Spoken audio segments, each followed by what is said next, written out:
Assalamualaikum warahmatullahi wabarakatuh. Yang terhormat Bapak Ibu penilai uji kinerja, perkenalkan nama saya Nurliati Sarimudin, mahasiswa pendidikan profesi guru dalam jabatan Universitas Islam Negeri Alauddin Makassar, BAT 3 Rombel 6B, Pendidikan Agama Islam tahun 2025 dengan nomor induk mahasiswa 210001252789. Hari ini saya akan melaksanakan uji kinerja praktik pembelajaran di sekolah tempat saya mengajar, yaitu SMP Negeri 6 Taliabu Utara di kelas 8 dengan materi meyakini kitab-kitab Allah menggunakan model pembelajaran discovery learning dengan pendekatan problem basic learning. Mohon maaf apabila ada kekurangan. Terima kasih dan selamat menyaksikan. Assalamualaikum warahmatullahi wabarakatuh. Assalamualaikum warahmatullahi wabarakatuh. Waalaikumsalam warahmatullahi wabarakatuh. Alhamdulillah, bagaimana kabarnya? Baik. Alhamdulillah ya, kita masih diberikan kesehatan sehingga pada pertemuan kali ini kita masih bertemu kembali. Oke, sebelum kita mulai pembelajaran, saya minta salah satu peserta didik untuk membacakan doa supaya pembelajaran kita mendapatkan hidayah atau manfaat dari Allah Subhanahu wa Ta'ala. Kepada saudara Reval atau Nanda Reval untuk membacakan doa atau kita berdoa. Ya, Teman-teman, sebelum kita memulai pembelajaran, alangkah baiknya kita berdoa. Bismillahirrahmanirrahim. Bismillahirrahmanirrahim. Rabbitu billahi rabba. Rabbi islami dina. Rabbi islami dina. Rabbi Muhammadin nabi wa rasulah. Rabbi Muhammadin nabi wa rasulah. Rabbi zidni ilman. Rabbi zidni ilman. Warzuqni fahman. Warzuqni fahman. Dengan kita membaca doa tadi, kita bisa mencapai sebuah atau memetik ilmu yang kita pelajari hari ini berguna atau bermanfaat baik diri sendiri maupun untuk orang di sekitar kita. Oke, sebelum lanjut, Ibu periksa kehadirannya ya. Semua hadir kan? Hadir. Tidak ada yang tidak ada? Semua hadir? Hadir. Ya, alhamdulillah. Oke, sebelum kita masuk pada materi, Ibu akan memberikan sebuah pertanyaan berkaitan dengan materi pembelajaran hari ini. Hari ini kita akan belajar tentang bab 2 itu meyakini kitab-kitab Allah Subhanahu wa Ta'ala. Nah, sebelum kita masuk pada materi, pasti kalian sudah tahu apa saja kitab-kitab yang Allah turunkan. Atau lebih tepatnya, iman kepada kitab-kitab Allah ini termasuk rukun iman yang beberapa. Ada? Pertama, Iman kepada Allah. iman kepada kedua, iman kepada ketiga, ulang. Yang pertama iman kepada Allah, kedua Rasul atau malaikat. Rasul atau malaikat. Mana dulu? Malaikat dulu atau yang ketiga? Iman kepada keempat. Iman kepada kita Allah. 5, Iman kepada hari kiamat. 6. Iman kepada Tuhan dan Nah, iman kepada berarti meyakini kitab-kitab Allah termasuk rukun iman yang keempat.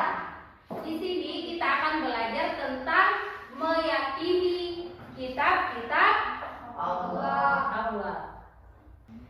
Bab kedua di situ menjelaskan tentang meyakini kitab-kitab Allah menjadi generasi pecinta Al-Quran yang toleran. Coba satu orang baca pantun praktik dari materi meyakini kitab-kitab Allah. Siapa yang bisa? Coba satu orang yang di belakang baca. Baca saja. Coba berdiri baru dibaca. berbasuh tangan dan sabun cuci. Manusia hidup perlu pedoman dari Allah kitab suci. Pedoman dari Allah kitab suci. Bermasker, jaga jarak dan cuci tangan. Kebiasaan yang harus dilakukan. 2 cara beriman kepada Al-Quran. Kita wajib percaya dan mengamalkan. Olahraga rutin ayo dilakukan. Tingkatkan imun dan jaga kesehatan. 4 kitab suci awal diturunkan pada Nabi dan zaman yang beralian. Membuka pintu kamar kunci disimpan di bawah Quran. Yakin semua kitab suci dipahami dan diamalkan Al-Quran. Dari pantun romantik itu untuk menghilangkan virus dan kuman, membasuh tangan dan sabun cuci. Manusia hidup perlu pedoman dari Allah kitab suci. Bermasker, jaga jarak dan cuci tangan, kebiasaan yang harus dilakukan. Dua cara beriman kepada Al-Quran, kita wajib percaya dan mengamalkan. Berarti setelah kita belajar Al-Quran, kita harus mengamalkan. Tahu cara mengamalkan? Mengamalkan itu berarti kita apa? Mengamalkan itu berarti kita melakukan, ya, melakukannya. Selain kita baca, harus lagi kita lakukan pedomannya, petunjuknya, ya.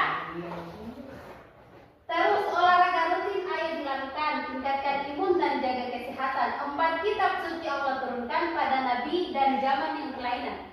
Nah, 4 kitab itu ada 4 kitab yang Allah turunkan. Sudah pernah dengar toh? Sudah. Ada 4 kitab yang Allah turunkan pada Nabi dan zaman yang berbeda atau berlainan, ya. Membuka pintu menggunakan kunci disimpan di bawah Quran. Yakin semua kitab suci, pahami dan amalkan Al-Quran. Nah, kenapa kita disuruh pahami Al-Quran? Karena sebagai umat Islam atau umat Muslim, kitab yang wajib kita pelajari dan kita imani itu adalah Al-Quran. Di sini ada 3 pembahasan yang akan kita bahas pada pertemuan kali ini. Yang pertama adalah pengertian iman kepada kitab Allah. Setelah itu ada nama kitab-kitab Allah. Ketiga, menjadi generasi pecinta Al-Quran. Selanjutnya, pengertian iman kepada kitab Allah. Iman secara bahasa berarti pengakuan yang melahirkan sikap menerima, sedangkan secara istilah iman berarti membenarkan dengan hati, mengikrarkan dengan lisan dan membuktikan dengan perbuatan. Itu adalah pengertian iman. Iman itu adalah, sudah pernah dengar kata iman? Apa bedanya iman dengan imam? Ada yang bisa membedakan? Ada iman, ada imam. Siapa yang bisa membedakan antara kata iman dan imam? Iman itu apa? Iman itu adalah kepercayaan. Kalau imam itu apa? Imam. Pernah dengar? Dia itu imam. Kalau kepala keluarga sering disebut imam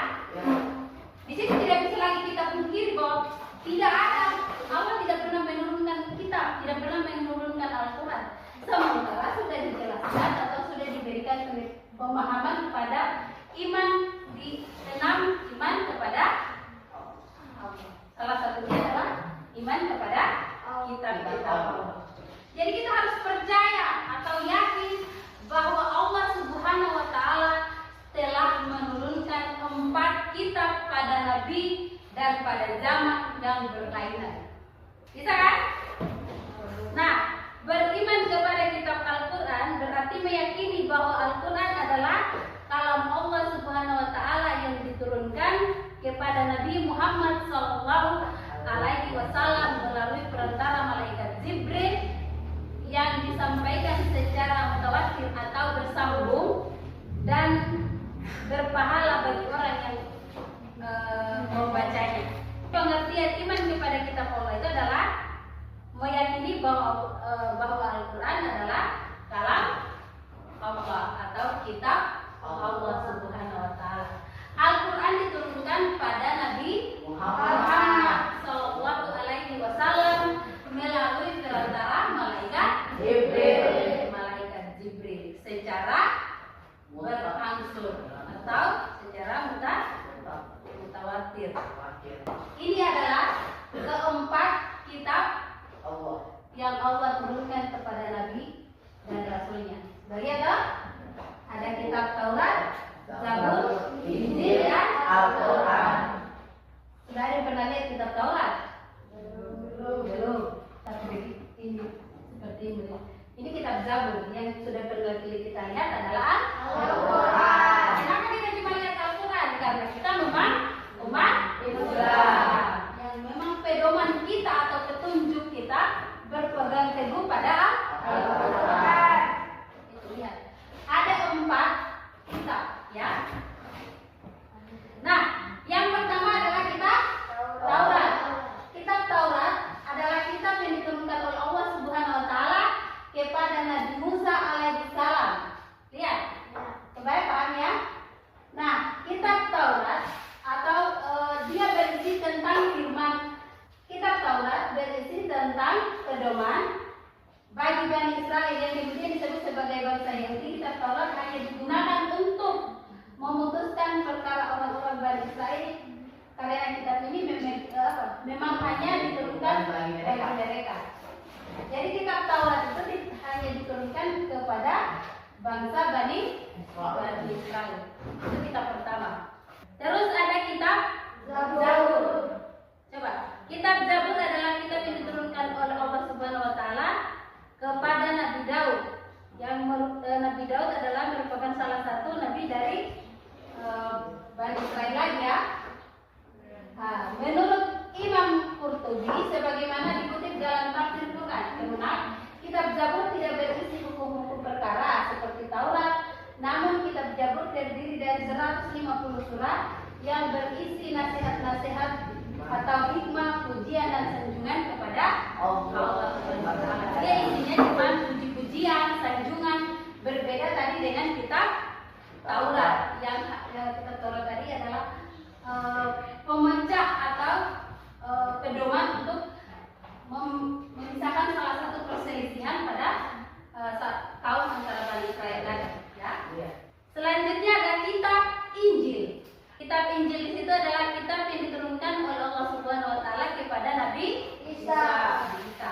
Ingat ya, kitab Taurat tadi nabi siapa yang diturunkan kepada nabi siapa? Injil kepada siapa? Taurat kepada siapa ya? Seperti halnya Nabi Musa alaihissalam, Nabi Daud alaihissalam, dan Isa juga merupakan nabi dari Bani Israel. Menurut Quran surat Al-Maidah ayat 46, Allah Subhanahu wa Ta'ala menurunkan Injil kepada Nabi Isa untuk menyempurnakan isi Taurat yang telah berakhir masa berlakunya. Dalam hal ini kitab Injil berfungsi untuk membenarkan kitab Taurat yang mengandung nilai-nilai yang dapat menyelamatkan umatnya dari kesesatan dalam akidah dan amal perbuatan seperti tauhid, yakni memberantas syirik dan berhala yang menjadi sumber khurafat dan kebatilan. Kitab Injil ini adalah penyempurna daripada kitab Taurat dan kitab Zabur. Selanjutnya ada Suhuf Musa dan Ibrahim adalah lembaran-lembaran yang diturunkan oleh Allah SWT kepada Nabi Musa dan Ibrahim. Lembaran-lembaran ini sudah lama hilang dan tidak diketahui isinya, namun sebagian isi suhuf itu ada yang diberikan di dalam Al-Quran dan hadis. Misalnya ajaran suhuf Nabi Musa alaihissalam dan Ibrahim alaihissalam yang terdapat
pertanggungjawaban, maka semua buku catatan amal buruk dan baiknya kita dikeluarkan, ya, dikeluarkan. Siapa yang mencatat amal buruk dan baik manusia? Rakib dan Atid. Rakib dan Atid. Rakib mencatat amal baik, sementara Atid mencatat amal buruk. Nah, di situ dibuka. Oh, si A dia lebih banyak melakukan perbuatan baik, berarti dia balasannya adalah surga. Sementara si B dia cenderung lebih melakukan hal-hal yang tidak baik, berarti balasannya adalah neraka. Nah, dari sini di situ sudah dijelaskan bahwa setiap perbuatan yang akan kita lakukan di situ diperlihatkan di akhirat nanti, ya. Selanjutnya, perbuatan manusia akan diberikan balasan kepadanya dengan balasan yang paling sempurna. Nah, seperti yang Ibu bilang, ketika kita banyak melakukan perbuatan baik, maka balasannya adalah surga, ya. Iya, Bu. Atau kita rajin menolong, rajin bersedekah, insya Allah akan dibalas oleh orang lain lagi, ya. Kalau kita rajin menzolimi, rajin menghibah, itu pasti kita akan rugi, ya. Sudah dapat dosa, ke depannya lagi kalau kita misalnya ada sebuah musibah di jalan, mungkin orang tidak akan menolong kita. Jadi mari kita untuk memperbanyak membuat kebaikan. Nanti mungkin di dunia kita tidak akan petik hasilnya, tapi nanti di akhirat bisa kita petik hasilnya. Selanjutnya adalah kita Al-Quran. Sebagai umat muslim yang baik, sebagai umat muslim yang cinta akan Al-Quran, semua sudah bisa mengaji kan? Sudah. Alhamdulillah. Sebagai umat yang baik kita harus sudah bisa membaca minimal walaupun cuma sepanggal tapi sudah kita mengenal huruf Al-Quran supaya tidak buta. Itu ditanya, kamu Islam enggak? Islam. Bisa baca surat Al-Fatihah? Dia bilang tidak, padahal dia adalah notabene orang Islam. Kan malu, ya. Nanti kita malu ketika ditanya, kamu agamamu apa? Saya agama Islam. Bisa baca surat Al-Alaq atau bisa baca surat Al-Ikhlas? Nanti dia menjawab, saya tidak tahu apa itu. Sementara katanya dia adalah Muslim. Berarti dia cuma Muslim KTP, istilahnya begitu, ya.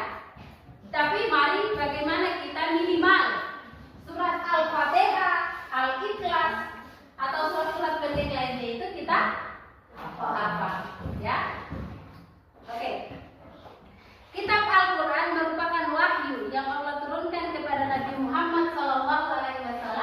Al-Quran merupakan wahyu terakhir yang membawa kebenaran, mencakup isi dan membenarkan kitab sebelumnya, yakni Taurat, Zabur, dan Injil. Jadi Al-Quran ini adalah penyempurna daripada ketiga kitab yang sebelumnya Allah turunkan. Meskipun demikian, Al-Quran memiliki syariat tersendiri yang berbeda dengan kitab-kitab sebelumnya.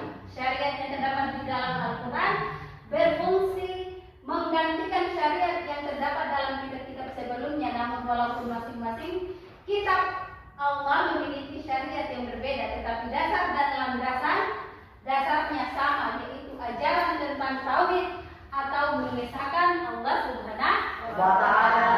Walaupun isi daripada keempat kitab tersebut berbeda, tapi tujuan daripada keempat kitab tersebut adalah sama-sama mengesahkan Allah Subhanahu wa Ta'ala. Nah, sudah pernah dengar bahwa Al-Quran itu diturunkan secara berangsur-angsur?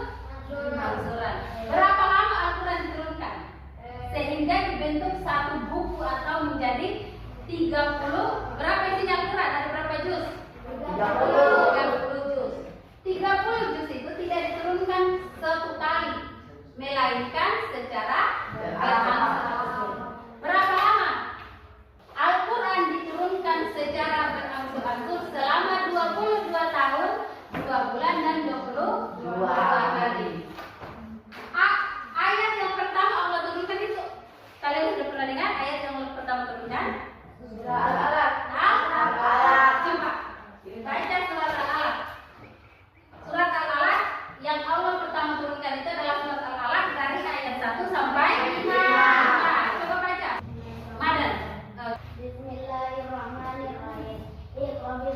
rabbikal ladzi khalaq khalaqal insana min 'alaq iqra wa rabbukal akram alladzi 'allama bil qalam 'allamal insana ma lam ya'lam.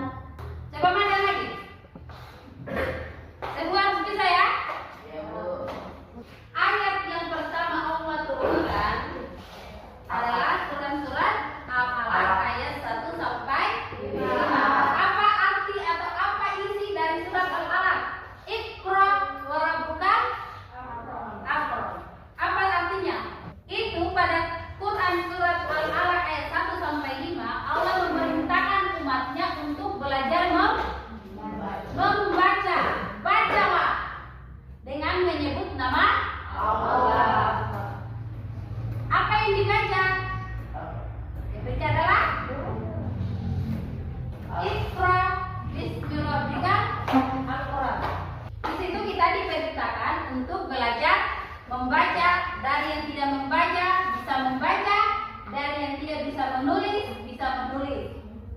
Ya. Nanti kalau pulang di rumah dicari tugasnya, itu dijadikan tugas, dipahami, dibaca, dihafal Quran surat Al-Alaq beserta artinya.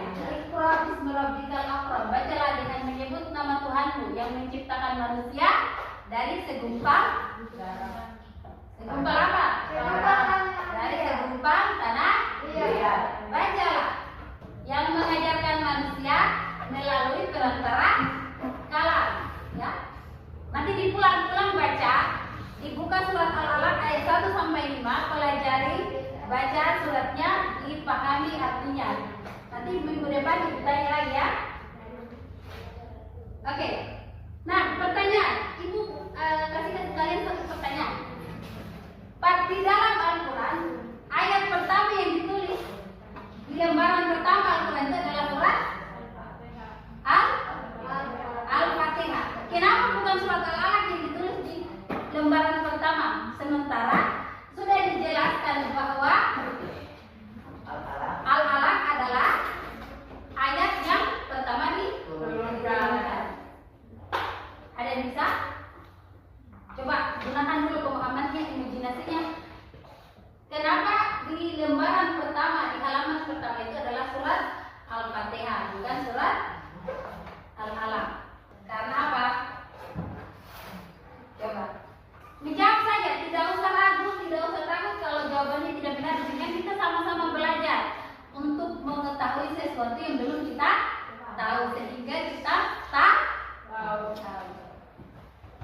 Coba, kenapa? Padahal di situ sudah dijelaskan bahwa Allah Subhanahu wa Ta'ala telah menurunkan ayat pertama, yaitu surat Al-Alaq ayat 1 sampai 5. Tapi di halaman pertama di dalam Al-Quran yang terdapat adalah surat Al-Fatihah. Semua sudah tahu baca surat Al-Fatihah? Sudah, coba yang di belakang. Yang paling belakang baca surat Al-Fatihah.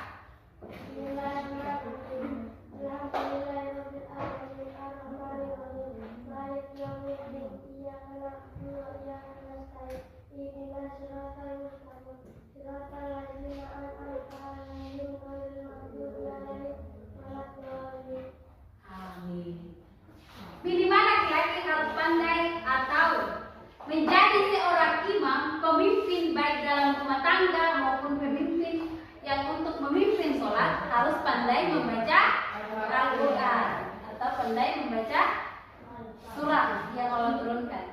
Jadi perempuan, dengar, Ibu kasih pesan.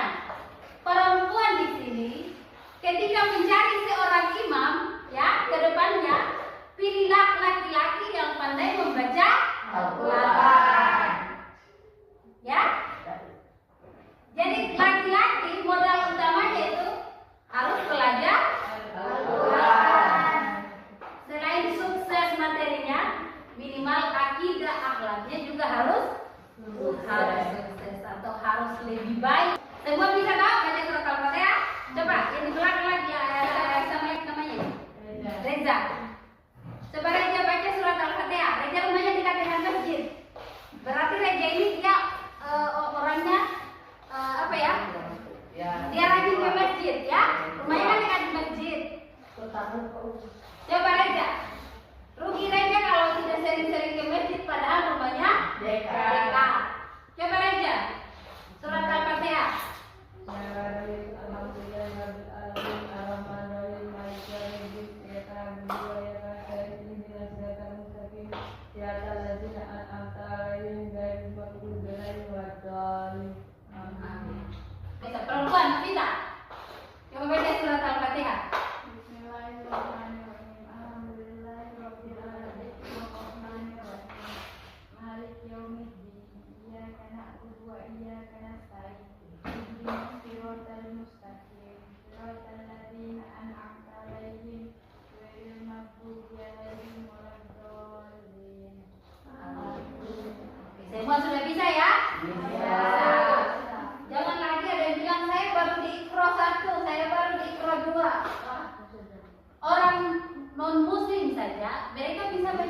tidak bisa mengaji. Bagaimana ceritanya? Muslim tapi tidak bisa mengaji. Jadi, kenapa kita dipantut atau dituntut bahwa Al-Quran itu kita harus jadikan pedoman? Al-Quran dan hadis itu harus dijadikan pedoman atau pegangan untuk hidup, karena dengan kita berpegang teguh kepada Al-Quran dan hadis, di situ kita bisa melakukan segala aktivitas atau berpedoman dengan tujuan untuk mencapai kesuksesan baik di dunia maupun di akhirat, dengan kita berpedoman kepada Al-Quran dan hadis. Insya Allah ketika kita berpegang teguh kepada kedua sumber ini tadi, insya Allah hidup kita akan tentram, damai, ya. Kita bisa mencapai sebuah kesuksesan. Kita bisa tidur dengan nyenyak tanpa mempertimbangkan keraguan-keraguan pada hati kita. Jadi mari kita jadikan Al-Quran dan Al-Hadis itu sebagai pedoman atau petunjuk yang kita terapkan dalam kehidupan sehari-hari. Ya, saya ingin sukses, maka mari kita amalkan dengan senantiasa membaca Al-Quran, belajar, berdoa. Insya Allah ketika kita menerapkan hal-hal tersebut, hal-hal positif, maka otomatis apa yang kita inginkan, apa yang kita ingin capai bisa dikabulkan oleh Allah Subhanahu wa Ta'ala. Oke, sebelum kita lanjut, dari keempat kitab tersebut ada tidak yang belum kalian pahami atau ada yang ingin dipertanyakan? Atau semua sudah jelas? Bisa? Sudah bisa. Sekarang menjadi generasi pecinta Al-Quran. Nah, di era canggihnya digital, anak-anak yang lebih dominan menggunakan HP daripada membaca Al-Quran. Di situ kan, di dalam internet, dari kecanggihan internet, kita bisa mengakses Al-Quran di digital, ya. Biar lagi kita tidak bisa lagi membawa kitab Al-Quran, tapi kita bisa membawa mengakses Al-Quran digital, ya. Semua punya HP. Sekarang anak-anak, bahkan jangankan SMP, anak SD saja sudah punya HP. Tapi bagaimana caranya sebagai generasi digital atau sekarang istilahnya generasi Gen Z, Gen Z, yang mereka itu pola hidupnya, pola pikirnya itu lebih cenderung dikuasai oleh teknologi atau dikuasai oleh internet. Jadi bagaimana caranya sebagai generasi sekarang yang sudah serba canggih, istilahnya seperti itu ya, mari kita manfaatkan teknologi, kita manfaatkan fasilitas yang ada untuk bagaimana kita bisa mengimbangi teknologi dengan cara kita mencintai Al-Quran. Bisa? Nah, di situ bukti keimanan terhadap Al-Quran dapat dilihat dari kecintaan seseorang terhadap Al-Quran. Jadi jangan kita cenderung atau pola pikir kita dikuasai oleh teknologi. Nah, menjadi generasi pencinta Al-Quran, selain generasi sekarang berbeda dengan generasi yang beberapa puluh tahun yang lalu, tapi bagaimana generasi ini lebih baik, ya, lebih baik daripada generasi yang sebelumnya. Di sini kita dituntut bisa mencari referensi, bisa mencari segala panduan dari internet, ya. Misalnya kita disuruh walaupun tidak membawa Al-Quran, coba cari ayat ini dengan artinya, bisa kita share di internet. Pada masa Nabi Muhammad SAW, sahabat-sahabat Nabi adalah orang yang sangat mencintai Al-Quran. Setiap mendapatkan ayat dari Nabi Muhammad SAW, banyak sahabat yang meluangkan waktu untuk menghafal, memahami dan merenungi serta mengamalkan isi kandungannya. Nah, sebagai generasi atau sebagai generasi Gen Z yang mencintai Al-Quran, di situ kita harus lebih baik. Coba ada anak-anak SD atau bahkan anak-anak TK itu mereka sudah 10 juz hafalannya.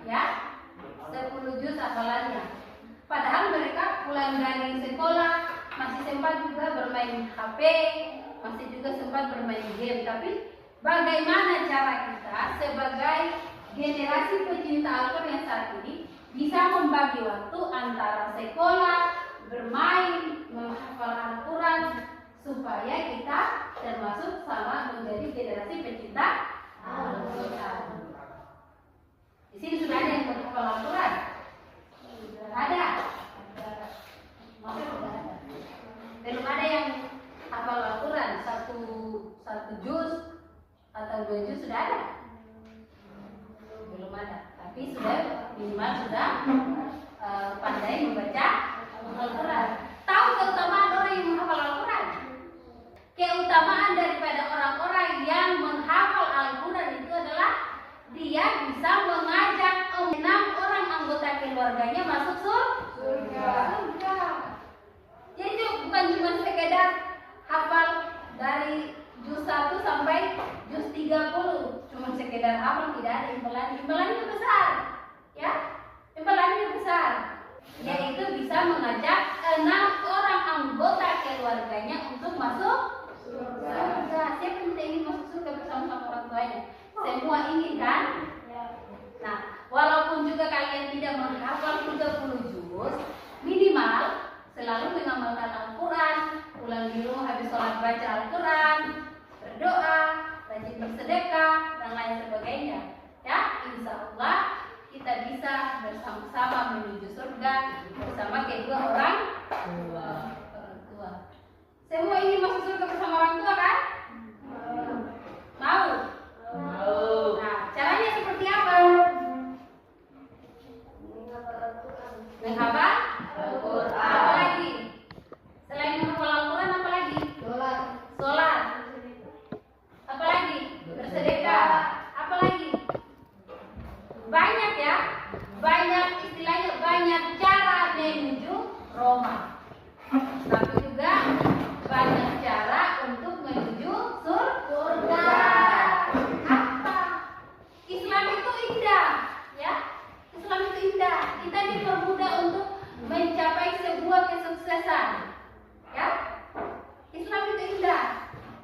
Ketika kita berbuat baik hari ini, besok, lusa, sampai kita di penghujung atau sampai kita kembali dipertemukan atau masa, istilahnya masa aktifnya kita di dunia ini selesai, maka kita bisa memetik hasil dari apa yang kita tanam di dunia, kita bisa petik di akhirat.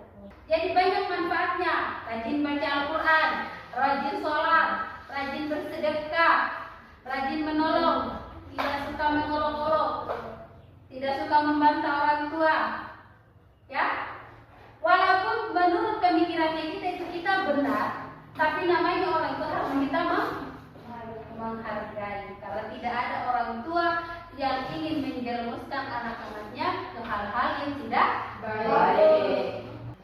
Sebelum kita selesai, Ibu kasih beberapa isi saja isi ya. Isi di sini, lalu dikumpul lagi ke Ibu dulu. Satu kertas 2 orang, satu meja. Nanti tulis namanya per 2 orang. Tokoh di belakang.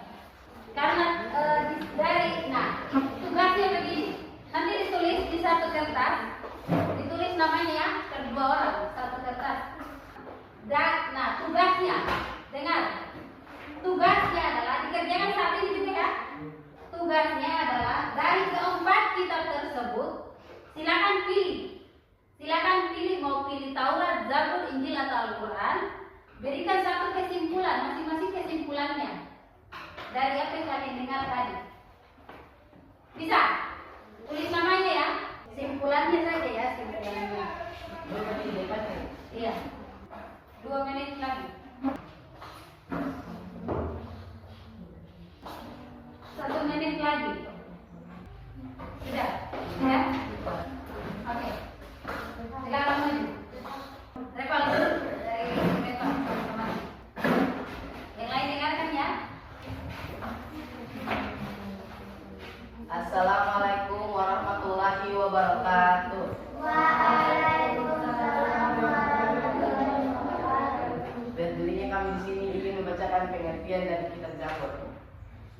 Kitab Zabur mengajarkan kita untuk selalu mengingat Allah, memujinya, dan memohon ampunan serta rahmatnya. Kitab ini juga mengandung nilai-nilai moral dan spiritual yang penting seperti keadilan, kasih, dan perdamaian. Begitu saja. Siapa lagi? Dari kezaman. Oke, waktunya habis. Reja, mari maju.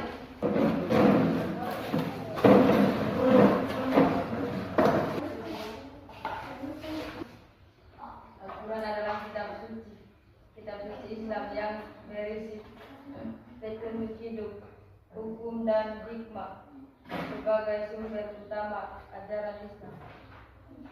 Dengar yang lain? Oke, selanjutnya Meja yang di depan dia lagi maju. Berdiri.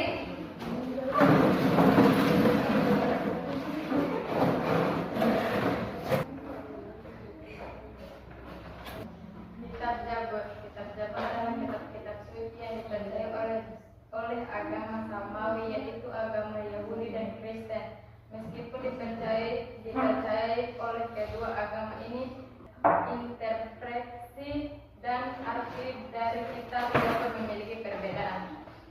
Depannya lagi. Dari dirinya di sini membaca pengertian dari kitab Zabur. Kitab Zabur mengajarkan kita untuk selalu mengingat Allah, memujinya dan memohon ampun serta rahmatnya. Kitab ini juga mengandung nilai-nilai moral dan spiritual yang penting seperti keadilan, kasih, dan perdamaian. Tapi lagi.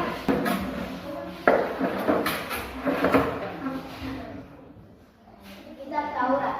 Kitab Taurat adalah kitab yang diturunkan oleh Allah Subhanahu wa taala pada Nabi Musa alaihissalam. Allah Subhanahu wa taala berfirman dalam Quran Al-Maidah ayat 44 bahwa kitab Taurat merupakan petunjuk bagi Nabi Musa alaihissalam dan nabi-nabi dari Bani Israil sesudahnya sampai kepada Nabi Isa alaihissalam.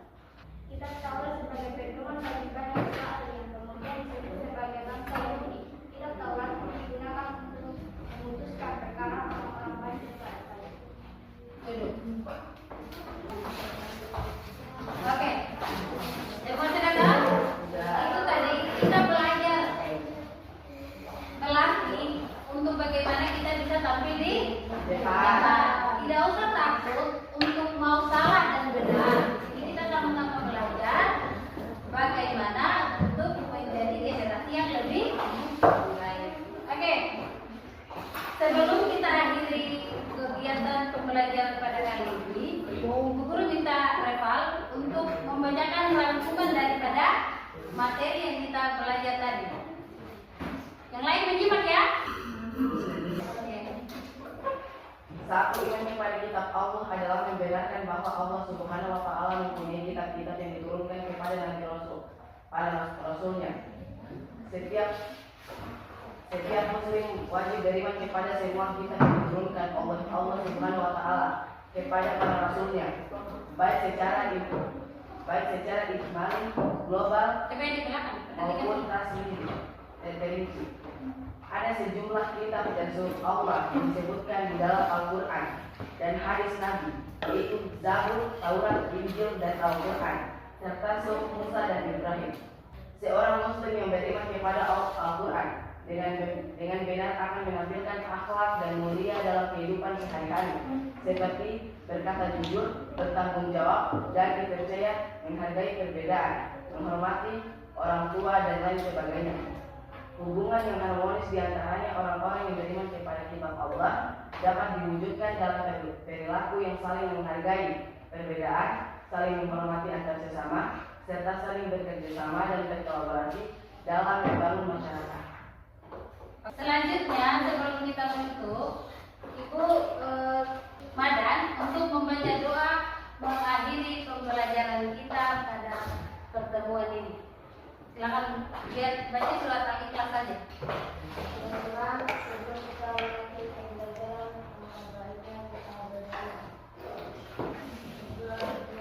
Bismillahirrahmanirrahim.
Sampai jumpa lagi. Bila